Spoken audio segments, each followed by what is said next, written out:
ఇంట్లో ఉండే దువ్వెనలను ఇలా బాగా జిడ్డు పట్టినప్పుడు మనము వాటర్తో క్లీన్ చేయాల్సిన పని కూడా ఉండదండి.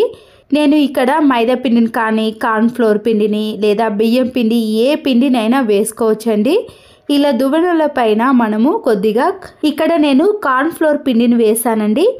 వేసిన తర్వాత పాడైపోయిన ఒక టూత్ బ్రష్ని తీసుకొని ఈ పిండితో సహా మనము క్లీన్ చేసుకున్నాం అనుకోండి, దువ్వెనలో ఉండే జిడ్డు అనేది పూర్తిగా వచ్చేస్తుంది. చూసారు కదండి పిండి అనేది ఎంత వైట్గా ఉండేనో. ఇప్పుడు దాంట్లో ఉండే డస్ట్ వలన ఇలా పిండి కూడా పూర్తిగా నల్లగా మారిపోయింది. ఆ తర్వాత మనము ఒక పొడి క్లాత్తో ఈ దువ్వెనలను క్లీన్ చేసుకున్నాం అనుకోండి, దువ్వెనలో ఉండే జిడ్డు అనేది పూర్తిగా పోవటం వలన మళ్ళీ నీట్గా కనబడతాయి. మన చేతి వేలకు ఉండే గోర్లు అనేవి ఎక్కువగా పెరిగినప్పుడు నెయిల్ కట్టర్తో కట్ చేసుకుంటాం కదండి. అయితే ఒక్కొక్కసారి అవి బయటకి కిందికి పడిపోతాయి. ఇలా ఒక బిర్యానీ బాక్స్ని కానీ వేస్ట్గా ఉన్న ఒక బాక్స్ని తీసుకొని దాంట్లో మనం నెయిల్ కట్టర్తో ఇలా గోర్లన్నీ కట్ చేసుకున్నాం అనుకోండి, అవి బయట పడకుండా ఈ బాక్స్లోనే పడతాయి. మనము వీటిని డైరెక్ట్గా డస్ట్బిన్లో కానీ సింక్లో కానీ వేసుకోవచ్చు. ఇంట్లో ఇలాంటి చాక్ పీస్లు ఉన్నాయండి. వైట్ కలర్ చాక్ పీస్లను మాత్రమే తీసుకోవాలండి. ఇలా ఒక బాక్స్లో చాక్ పీస్ని వేసిన తర్వాత కంఫర్ట్ ఉంటుంది కదండి వాషింగ్ మిషన్లో వేసేది, ఈ చాక్ పీస్ పైన కొద్దిగా కంఫర్ట్ని వేసేయండి. ఈ చాక్ పీస్ని మనము ఈ కంఫర్ట్లోనే ఒక 2-3 మినిట్స్ పాటు అలాగే ఉంచేసామనుకోండి, కొద్దిగా అబ్జర్వ్ అనేది చేస్తుంది. ఇలా 2 నిమిషాల తర్వాత మనము ఈ చాక్ పీస్ని తీసుకొని ఈ చాక్ పీస్ని మనము ఏదైనా ఒక క్యాప్లో కానీ లేదా ఒక బాక్స్లో పెట్టేసి వాష్రూమ్లో ఫ్లష్ ట్యాంక్ కాడ కానీ లేదా విండో కాడ మనము ఈ చాక్ పీస్ని పెట్టేసామనుకోండి, వాష్రూమ్ నుంచి ఎలాంటి బ్యాడ్ స్మెల్ రాకుండా మంచి సువాసన అనేది వస్తుంది. చట్నీ డబ్బాలు కానీ ఇలాంటి కిసాన్ జామ్ బాక్సులు ఉంటాయి కదండి, మనము చేతి పెట్టి స్క్రబ్బర్తో క్లీన్ చేయలేకపోతాము.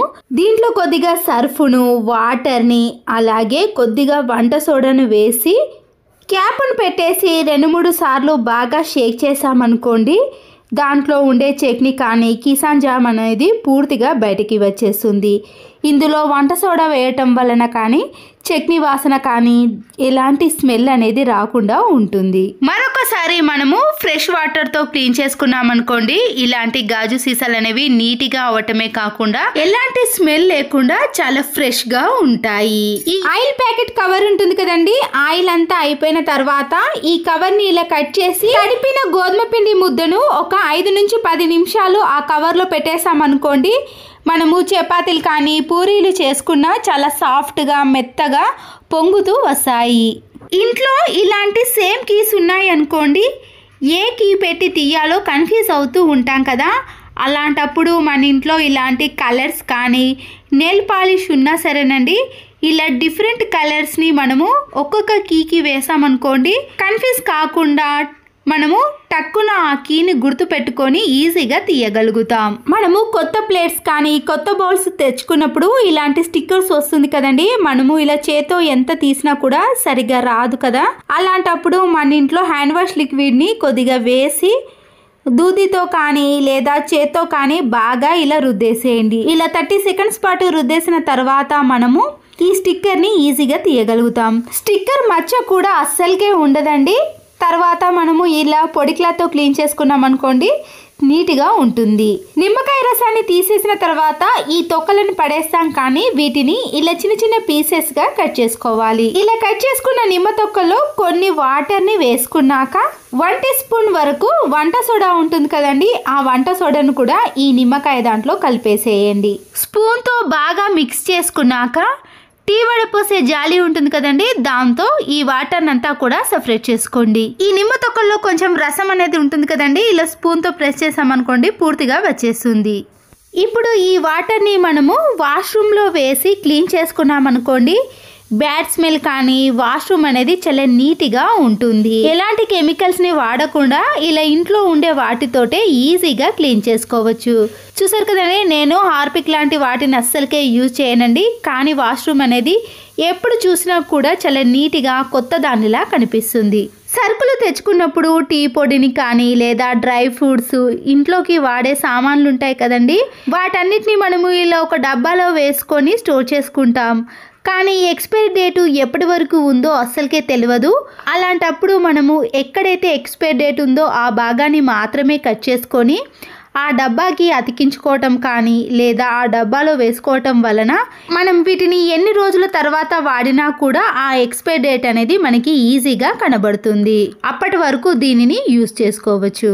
దేవుని గదిలో మనము ప్రతిరోజు ఇలాంటి దాంట్లో హారతిని ఇస్తాం కదండి, కానీ దాని కింద హారతిని ఇవ్వటం వలన అక్కడ నల్లగా జిడ్డుగా తయారవుతుంది. ఇలాంటి ప్లేస్లో మనం కొద్దిగా గోధుమ పిండిని కానీ లేదా శనగపిండిని ఏదైనా వేసి అప్పుడు ఈ హారతిని ఇచ్చామనుకోండి, కింద జిడ్డు కాకుండా ఉంటుంది.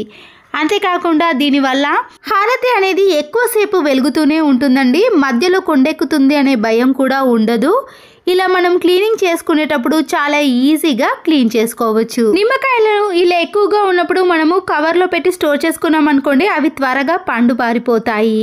ఆయిల్ కవర్ని ఇలా సీజర్తో కట్ చేసి దాంట్లో నిమ్మకాయలను వేసి ఫ్రిడ్జ్లో పెట్టేసామనుకోండి, అవి త్వరగా పండు వారకుండా ఉంటాయి. ఎక్కువ రోజులు కూడా మనము ఫ్రెష్గా స్టోర్ చేసుకోవచ్చు.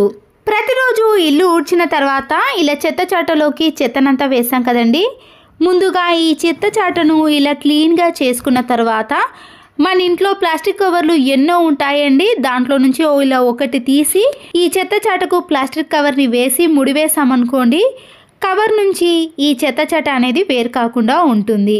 అప్పుడు మనము ప్రతిరోజు ఇల్లు ఊడ్చినప్పుడు ఇలా కవర్లోకి ఎత్తేసామనుకోండి, చెత్త చాట ఎప్పుడు చూసినా కూడా చాలా ఫ్రెష్గా ఉంటుంది. ప్రతిరోజు క్లీన్ చేయాల్సిన పని కూడా ఉండదు. ఇలాంటి కవర్ వేసినా కూడా ఎంత పల్చగా ఉన్న డస్ట్ అయినా కూడా ఇందులోకి వస్తుంది. ఇలాంటి బౌల్లో కానీ ప్రెషర్ కుక్కర్లో మనము ఎగ్స్ని ఉడికించుకున్నామనుకోండి, ఇలా నల్లగా మారిపోతుంది.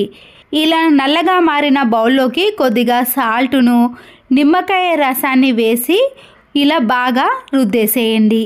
ఇలా 1 నిమిషం పాటు బాగా రుద్దేసిన తర్వాత మనము గిన్నెలు తోమే సోప్తో క్లీన్ చేసుకున్నాం అనుకోండి, ఇలాంటి బౌల్స్ అనేవి మళ్ళీ ఎప్పటిలాగా నీట్గా ఉంటాయి. మనము పూలను ఇలా ఎక్కువగా తెచ్చుకున్నప్పుడు ప్లాస్టిక్ కవర్లో పెట్టి ఫ్రిడ్జ్లో పెట్టేసామనుకోండి, దాంట్లో తడి ఎక్కువగా ఉండటం వలన రెక్కలు రాలిపోవటం కానీ పువ్వులు అనేవి త్వరగా పాడవటం లాంటివి జరుగుతాయి.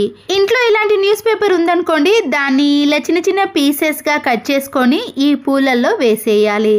కవర్లో ఉన్న వాటర్ని అంతా దులిపేసిన తర్వాత న్యూస్ పేపర్ ఉంటుంది కదండి, ఆ న్యూస్ పేపర్ని ఈ కవర్ అడుగు భాగాన పెట్టేసి ఆ తర్వాత మనము ఈ పువ్వులను ఆ కాగితాలను వేసామనుకోండి, పువ్వులలో ఉండే తడినంతా కూడా ఈ పేపర్ అనేది అబ్జర్వ్ చేస్తుంది. అప్పుడు మనము పువ్వులను ఎన్ని రోజులు ఫ్రిడ్జ్లో పెట్టినా కూడా చాలా ఫ్రెష్గా ఉంటాయి. ఇలాంటి స్పెట్స్ బాక్స్ ఉందనుకోండి, మనము ఎక్కడికైనా బయటికి వెళ్ళినప్పుడు కానీ లేదా ఫంక్షన్స్కి వెళ్ళినప్పుడు చిన్నపిల్లలకు సంబంధించినవి కాటిక కానీ ఏదైనా పెన్సిల్ ఇలాంటివన్నీ కూడా వేసుకోవచ్చు.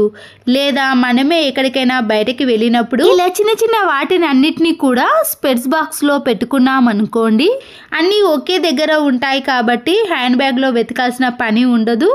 ఇలా ఈజీగా స్పెట్స్ బాక్స్లో పెట్టుకొని తీసుకెళ్ళవచ్చు. ఇలాంటి ఆయింట్మెంట్స్ని మనము చాలా రోజుల తర్వాత యూజ్ చేసామనుకోండి, దానికి ఉండే క్యాప్ను తీయాలంటే చాలా ఇబ్బంది పడుతూ ఉంటాం. బట్టలకు పెట్టే క్లిప్పులు ఉంటాయి కదండి, ఇలా క్యాప్కు పెట్టేసి మనము గట్టిగా తిప్పేసామనుకోండి, ఈ క్యాప్ అనేది ఈజీగా వస్తుంది. అప్పుడు మన చేతులు జారిపోకుండా ఉండటం వల్ల కూడా ఈ క్యాప్ను ఇలా వెంటనే తీయగలుగుతాం. మరొక యూస్ఫుల్ టిప్ని కూడా చూడండి. ఇలాంటి మనం సరుకులు తెచ్చుకున్నప్పుడు పెద్ద పెద్ద కవర్స్ ఉంటాయి కదండి, నేను ఇక్కడ 5 kg కవర్ని తీసుకొని పాడైపోయిన పిల్లో కవర్స్ ఉంటుంది కదండి, దాంట్లో ఈ ప్లాస్టిక్ కవర్ని పెట్టేసేయాలి. ఇప్పుడు ఈ పిల్లో కవర్ని మనము కిచెన్లో ఉండే గిన్నెలు క్లీన్ చేసే ప్లేస్లో పెట్టేసామనుకోండి, ఇలా గిన్నెలన్నిటినీ కూడా ఈ కవర్ పైన బోర్లించేసామనుకోండి, కిచెన్ ప్లాట్ఫామ్ అనేది తడిగా కాకుండా ఎప్పుడు చూసినా కూడా చాలా నీట్గా ఉంటుంది. మనము మళ్ళీ క్లాత్తో క్లీన్ చేయాల్సిన పని కూడా ఉండదు.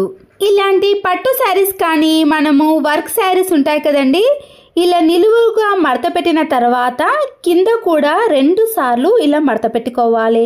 పైన ఒక మడతను మలిచి ఈ 2 మడతలను మనము పైన మలిచిన మడతలో పెట్టేసామనుకోండి, మనము బీరువాలో ఎన్ని బట్టలు పెట్టినా కూడా స్పేస్ అనేది చాలా తక్కువగా తీసుకుంటుంది.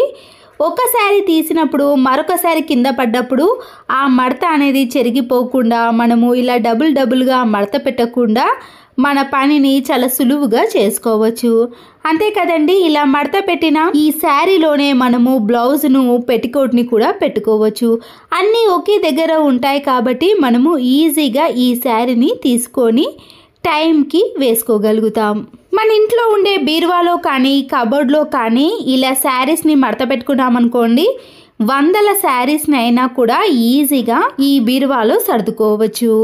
ఒకటి తీసినా కూడా మరొక శారీ అనేది కింద పడకుండా మడత చెరిగిపోకుండా ఉంటుంది. చేతికి ఎర్రగా అయినప్పుడు కానీ ఏదైనా బొబ్బ వచ్చినప్పుడు మనము ఏదైనా పని చేసినా కూడా చాలా నొప్పి పెడుతుంది అండి. ఇలా చిన్న బెలూన్ ఉంటుంది కదండి, మనకి దెబ్బ తాకిన ప్లేస్లో ఈ బెలూన్ని వేసుకొని మనము గిన్నెలను క్లీన్ చేసినా కానీ లేదా ఏ పనిని చేసుకున్నా కూడా మనకి ఆ చేతి వేలు అనేది నొప్పి పెట్టకుండా పనులను కూడా చాలా ఈజీగా చేసుకోవడానికి వీలవుతుంది.